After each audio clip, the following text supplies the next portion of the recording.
Good morning, viewers. Welcome to yet another edition of Morning News, where we bring you a rundown of what is in our local press and also what we have on our online news platforms. My name is Nicole Madziwa, and joining me is my usual lovely co-host, Marvelous Chibagidi, and we're hoping that despite the said cloud that's hanging over the nation, that you indeed had a good weekend. So, what's in our papers this morning, Nicole? Take us to the Herald. Okay, so from the Herald, Belarus follow-up on investment deal is the major headline that is running through. ZANU-PF owns Blue Roof, Mugabe residence is also another headline. Another headline from the Herald says land audit covers over 57,000 farms.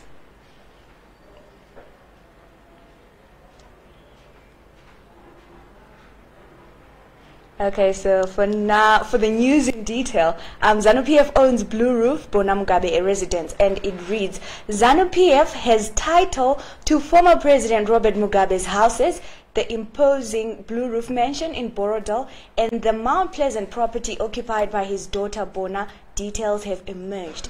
Mugabe's family spokesperson, Leo Mugabe, confirmed yesterday that Zimbabwe's late founding father did not own the houses. President Mnangagwa is now working on modalities to transfer the title deeds of the two houses to Comrade Mugabe's family. Addressing journalists in Zimba yesterday, Mugabe said, and I quote, the issue of properties is being handled by the president. He is handling the issue to ensure the family is safe.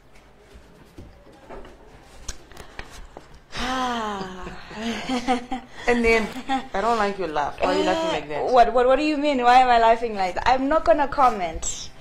Okay. Nicole says she will not comment. And the other headline is Belarus follows up on investment deals. So we'll get into that story. Belarusian Chief of Presidential Affairs, General Colonel Viktor Sheyman, arrived in the country yesterday on a 3-day visit, during which he is expected to meet President Mnangagwa to discuss investment in agriculture, mining, power, construction, and transport. He was received at Robert Gabriel Mugabe International Airport by Deputy Minister of Lands, Agriculture, Water, Climate, and Rural Resettlement, Vangelis Haritatos, Special Advisor to the Minister of Foreign Affairs, Ambassador Stuart Cumberbatch, and other government officials. So they're doing a follow-up on all the mega deals that we've been, that the president has been talking about. Yeah. Yes. So moving on to the news day, family feuds over Mugabe body. So this is a story. Well, over the weekend, it was expected, yesterday that is, people were expecting that the late president would be buried. Yes. No, actually, a body viewing of some sort in the Zimba area yesterday. Oh. Yeah, so people gathered and apparently, so let's hear what the news day is saying. Hundreds of people yesterday waited in vain at the late former President Robert Mugabe's rural home in Zimbabwe, where his body was scheduled to lie in state after the program was cancelled at the last hour. Some relatives were in the dark over the issue amid reports that deep-seated family feuds had again taken center stage ahead of his burial. Mugabe's remains were initially scheduled to head from Murombedzi Gross Point yesterday and later lie in state at his rural home at Kutama Mission before being taken to a morgue awaiting burial at the Heroes Acre on a yet-to-be-known date, but internal feuds reportedly scuttled yesterday's program. So unfortunately, the people that were at Murombedzi that were waiting for him could not view the late former president of Zimbabwe. And also, it's also because there's rumors that Grace isn't well, so I'm sure that also played a part. It's said that that might have also played a part in the program, in yesterday's program in Zimba, being shifted a bit. And from the Daily News, the leading headline says ED and surprised Chamisa Cheer as he toasts to opposition birthday. This is going to be nice. Amid calls for authorities to use the recent death of former President Robert Mugabe to unite the deeply divided country, President Emmerson Mnangagwa was yesterday. Okay, we have a technical problem regarding that story. So, but be sure to check it on the Daily News online, or when you buy the Daily News, it's actually the leading headline in the paper. Doctors strike over abduction is another story from the Daily News, and the story there reads: doctors yesterday downed their tools completely in protest at the abduction of their president, Peter Mugabe, who was allegedly seized from his home by armed men. They said they would only resume work once Mugabe, who leads the Zimbabwe Hospital Doctors Association, ZHDA, was freed, further alleging that their leader had been kidnapped by security agents. The doctors are currently on strike, although they have been reporting on duty with emergency cases. So I think reports that just got in a few minutes ago is that the doctors are actually marching from Parinyatwa getting into town. They're actually in town now. They're actually in town, yeah. Parliament area, that's where they are, 2nd Street. So just in case you want to get a glimpse of them, last we checked, they were corner Samora Michelle Avenue and 2nd Street, Semnyoma. So just in case you want to go take a picture and go take a video and maybe just check what is going on in that first-hand information, you can go by that corner. Not sure if they're still there, but that's where they were the last time. Hoping that Peter was retained in one piece. Absolutely. And it's not another case of someone who's abducted or seized, whatever it is that you want to call it, and does not return to his family. And I'm hoping that the family is comforted during this time whereby you don't know where your loved one is, you don't know what's happening to him, and you simply pray that he returns home in one piece. But what's happening? Abductions on the rise. No, I'm trying to understand something. Last year, yes, they were, but not as bad. But the past couple of months, abductions, torture, arrests have been on the rise. Then you wonder what exactly is going on. Like someone is scared or... But anyway, this is none of my business. My business is to give you what's in the news. And this one reads: production of buses starts next month. The production of 500 buses offered to Zimbabwe to modernize its mass public transport starts next month, Belarus Chief of President Affairs General Colonel Victor Sheyman has said. The visiting top Belarusian government official said designs for the appropriate buses for Zimbabwean roads have since been sent to Belarus, and engineers from both countries have since confirmed the technical task. So more buses to come. Yeah. We'll wait. 500. 500 enough for the country? I think so. I think it's a good start. Oh. Yeah, I think it's a good start. Nation congratulates ED on his 77th birthday. President Mnangagwa celebrated his 77th birthday yesterday, and citizens from across the political divide wished him well. First was the Ministry of Information, Publicity and Broadcasting Services, which posted on its Twitter handle wishing the president well. And I quote, "Today is His Excellency President E.D. Mnangagwa's birthday. We wish him abundant wisdom in leading the nation to the realization of its aspirations. We wish him good health and pray that he keeps his phenomenal temperance and hard work ethic. We wish him a long life. Happy birthday, Mr. President." No long life. But anyway, happy belated birthday to His Excellency the President of the Nation. I didn't know he was a September baby. No, you see, September babies, you look alike. So happy belated birthday to the President of the Nation, Comrade Emerson Dambuzo Mnangagwa. Another headline from the Herald reads: Zera comes hard on cash-only fuel stations. Nicole, you might want to take that. Okay. I like how you just like, Nicole, you might want to take that. Okay, I'll read that. And it reads: the Zimbabwe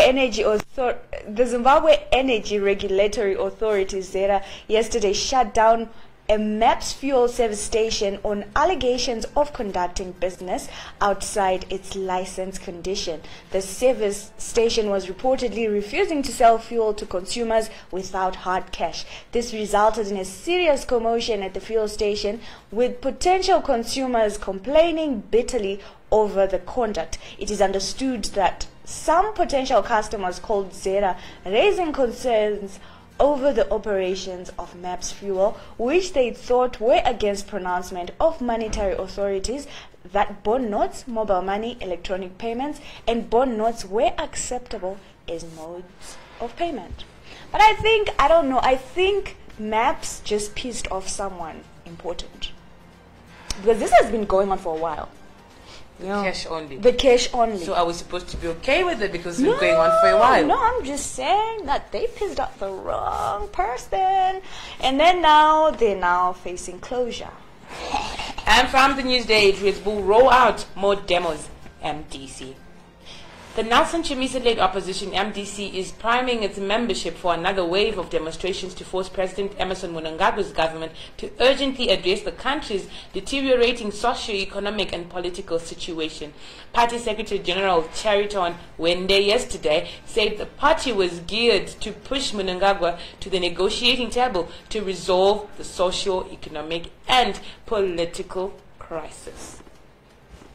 So we'll be giving you an update on that one, the new demos, because the last ones were failed demos.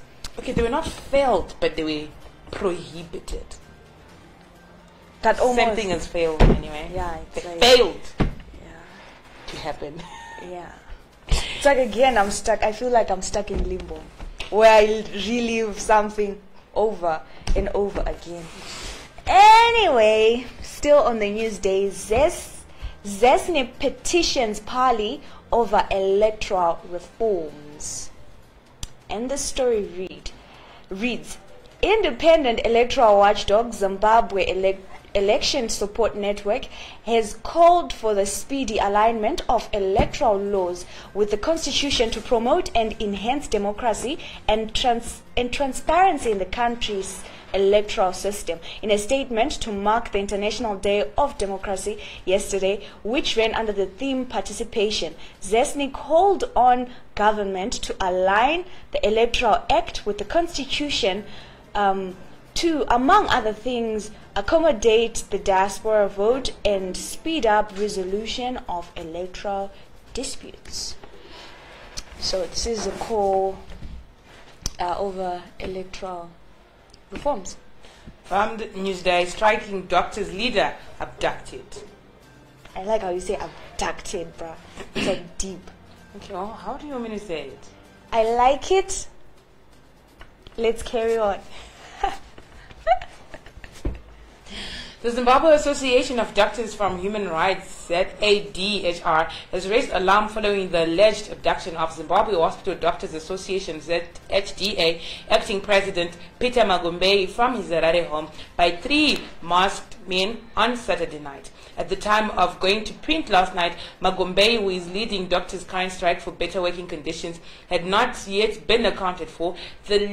The latest incident comes at a time state security agents are on the spotlight for allegedly leading past abductions of civil society and opposition activists.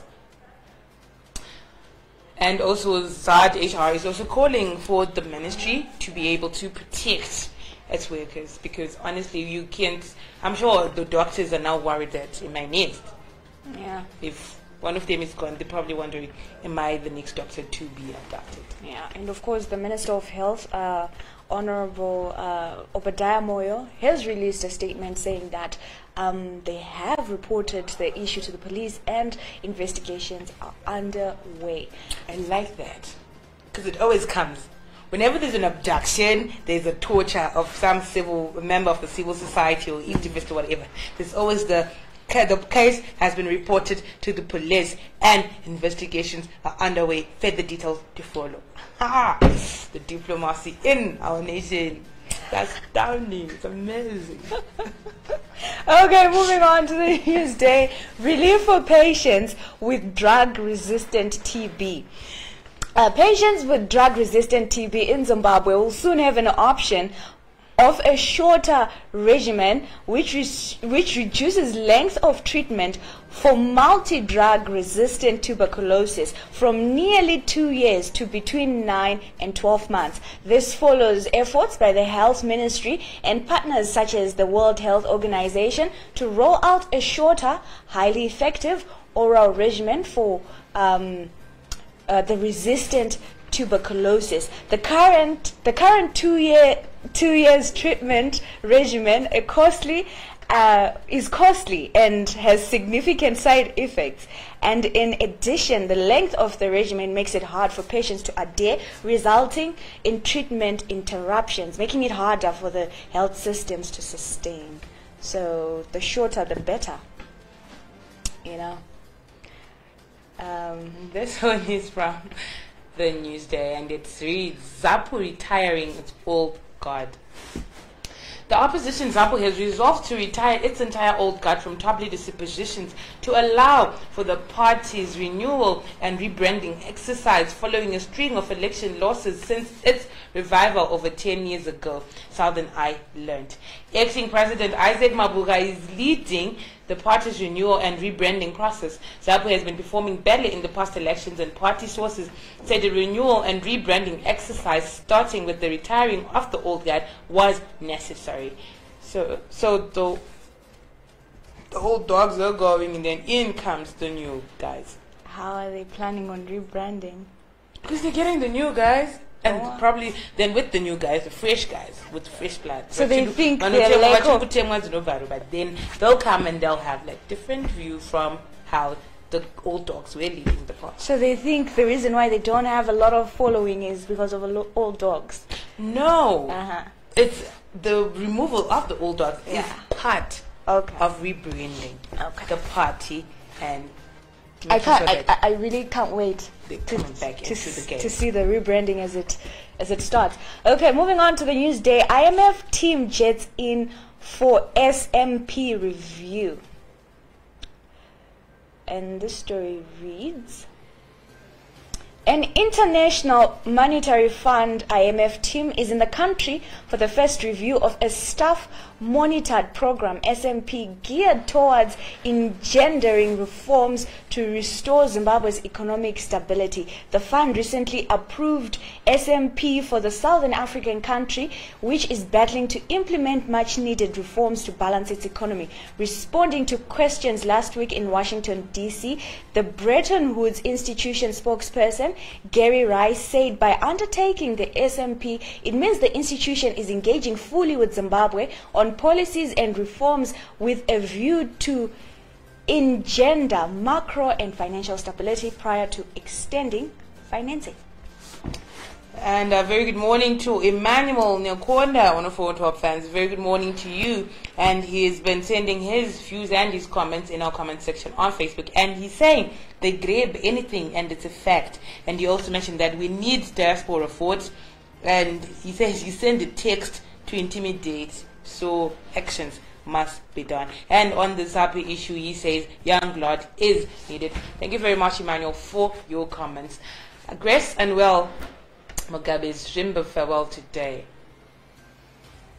Villagers from the late former President Robert Mugabe's Zimba rural home will bid him farewell today after the program was postponed yesterday on the grounds that the grieving wife Grace was unwell. Mugabe, who died on September 6th at the age of 95 in Singapore, will only be buried after 30 days after his family and government reached an agreement that a mausoleum befitting the status be built at the National Heroes Acre.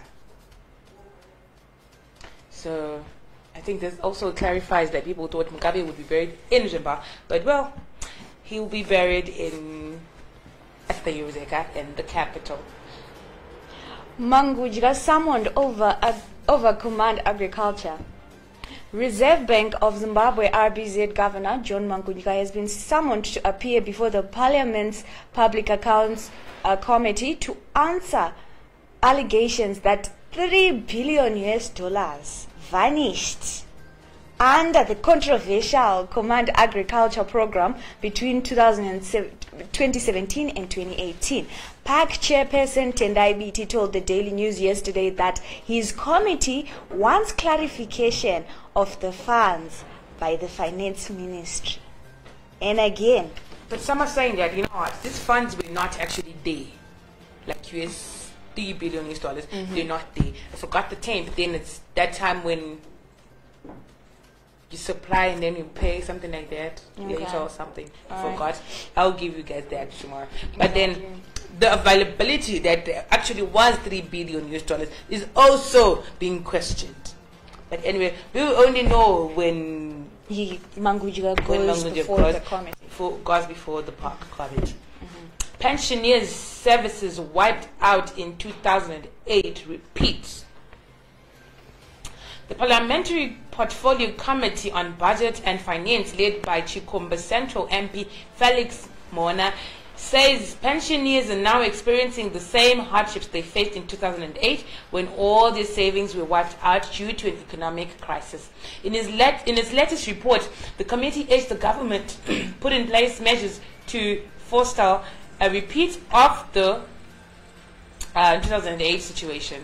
So, honestly, we can't be having a repeat of 2008. Yeah, well. Moving on to more interesting news that happened over the weekend on Saturday at the National Sports Stadium, where we really took some really cute pictures, right? I wish we could show you. Anyway, Zimbabwe, Ramaphosa acts on xenophobia attacks. So that's a story from the Daily News. And the story reads, South African President Cyril Ramaphosa pictured has appointed a team of special envoys led by former Energy Minister Jeff how do you read that? Radebe. Yes. To brief other African countries on the steps his government has taken to combat xenophobia in that country. The envoys began their assignment on Saturday and had departed the country to deliver messages to several heads of state and government across the continent.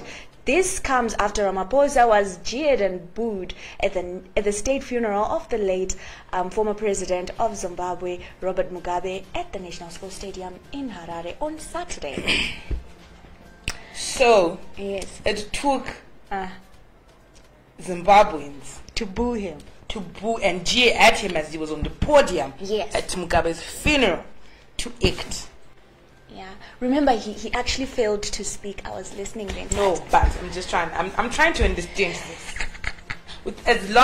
How long has this thing been going on? Yeah, how many families have been displaced? How many families have had to leave South Africa? And only on Saturday, Cyril decides that, you know what, I think it's time that I do some apologies and then have my envoys go to fellow African countries and to tell you what we're doing in our country to combat xenophobia.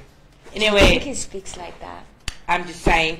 And Alan Chidukure, thank you very much. A very good morning to you, Alan. He says, so does this agreement need more than 30 days for Mudara to be buried? Really, guys? No, Alan, you know what? It's not, they don't need 30 days to agree on anything. No. The mausoleum that is being built for the late statesman is the one that's going to take the 30 days. Yeah. Then that's when he can only be buried after its completion. And Emmanuel replied, he says, do you think they'll wait 30 days? How can he down people? Same comrades. I'm sure this is Ramaphosa, as he was mentioned. But then Ramaphosa actually apologized, and I quote, he says, I stand before you as a fellow African. But I'm still saying, our fellow African brother took his time to address this thing, especially on the media, and even to fellow African statesmen. But anyway, it's none of my business. What am I? Just a little girl from an African country. RBZ licenses 45 Bureau de Change agents. That's from the Daily News. The Reserve Bank of Zimbabwe, RBZ, has registered 45 new Bureau de Change agents to operate in the country. Farai Masende, the central bank's exchange control division director, urged Zimbabweans to buy and sell foreign currency from the licensed operators. Some of the licensed operators include EcoCash, OK Money Services and Access Finance. Others are Homelink Money Transfer, Cash24, ZB Burundi Change, Empower Bank, and PickTalk Investments, Metro Pitch and Brown, among others. Doves also has a Burundi Well, change. Doves also has a Burundi change. Yeah. Nat One also has a Burundi change. But I have one problem with these people. Of willing buyer and willing seller. That's deep. Anyway, so ladies and gentlemen, thank you for watching. That's all that we had today from our papers, our local papers, the Daily News, the Newsday, and the Herald. So do catch us again tomorrow as we bring you what will be in the local press tomorrow, and then as we talk. Thank you so much. Shout out to everyone that commented. And also shout out to our technical crew. So we'll be going to the streets and check out the doctors' strike, and sure we'll be giving you in updates on Tech Mag TV and on Techno Mag. So from us and my beautiful co-host, from me and my beautiful co-host and the crew behind the scenes, thank you very much for watching us, and we hope that you indeed have a marvelous day.